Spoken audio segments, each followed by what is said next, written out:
Ate Ning. Ate Ning. Ay, sus, ganun lang pala. Dito tayo. Ano yun, may mata dyan.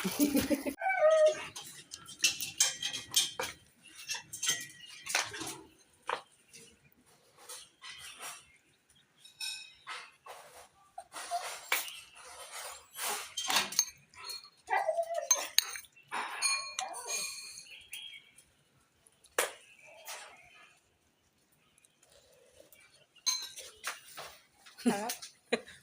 Nag-live pa yung bruha eh. Hindi, video yan. Wow, sarap naman ng pakbit. Pakbit.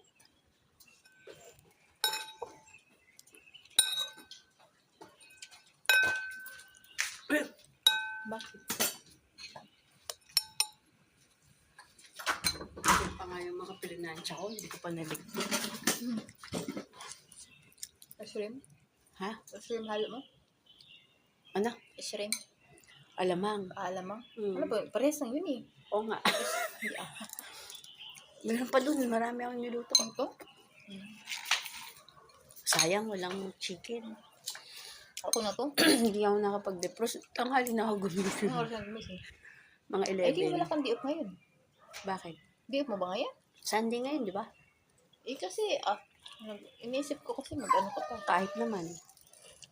Ang baga kasi. Petiks-petiks lang ako. Nagigutom na yan, oy. Suntukin kita. Ang lalaki naman ng aso mo.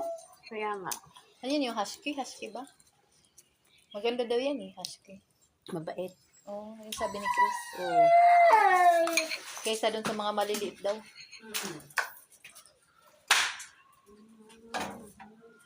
Nagutom.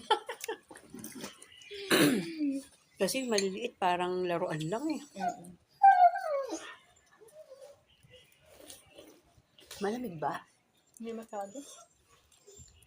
Yung hangin lang, no? Yung hangin lang. Ba't nga sama ako? Hindi itong Sunday, sa next. Message ko sa Ate Ana. Maganda na dun kasi dun sa luma. Malaki, malawak. Yung luma kasi, sa taas. Sa yung bago, underground na. Pag sa typo kasi, ano eh, Lalo. sa taas ng school, hindi sa mismong simbahan.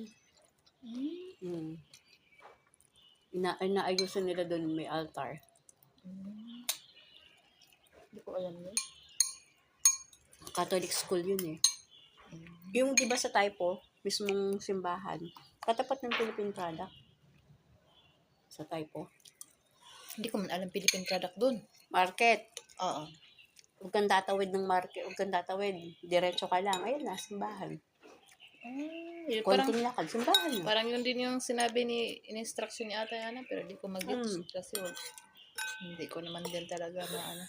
Itusera ka, nakapunta ka na sa typo market. Oo, tayo di ba?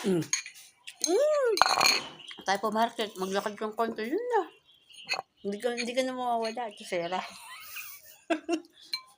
Ilang hakbang na lang, simbahan na. Umigana eh. Ang laba ng ano nila siya. Diba? Ito. Bawal nga yan. Ha? Bawal yan. Magkasing laki lang to. Itong dalawa. Underground pa. Bawal. Pwede rin to, pero bawal. Ba't sa kanila? Ano na yan eh. Kumbaga, hinayaan na. Ang nahuli lang, madami yung yung crime. Ano ko ba?